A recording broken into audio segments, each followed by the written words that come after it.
People think creativity comes from within.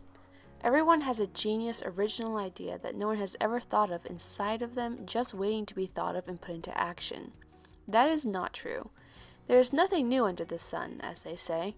To demonstrate this, I'll be showing you some of my own work and what inspired it. To start, let's go back to my first published book. I wrote this book around the age I had read the Harry Potter series for the first time and had decided to read all of the Narnia books back to back twice.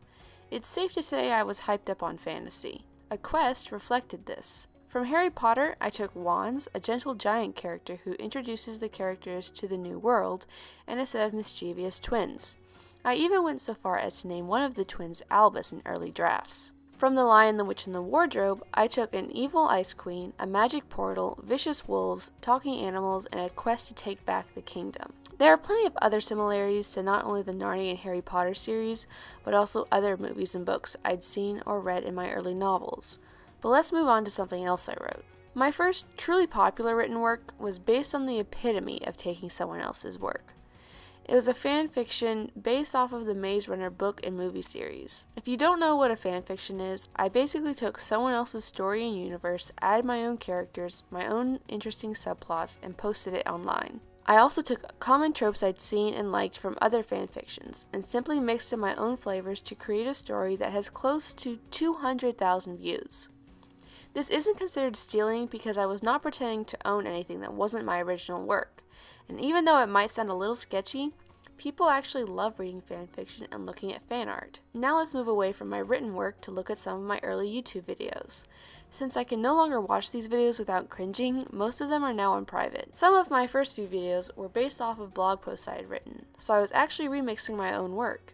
My videos Never Ask a Writer These Things and Dealing with Writer's Block are two examples. More recently, my elevator pitch video was heavily inspired by the once popular Draw My Life videos that were taking over YouTube, and What is True Genius was a slightly different approach to the same overall concept. Now, you may just think I'm a thief for what I've shown you, but I promise you I'm not the only one who does this. One of the most famous movie franchises is also a giant remix.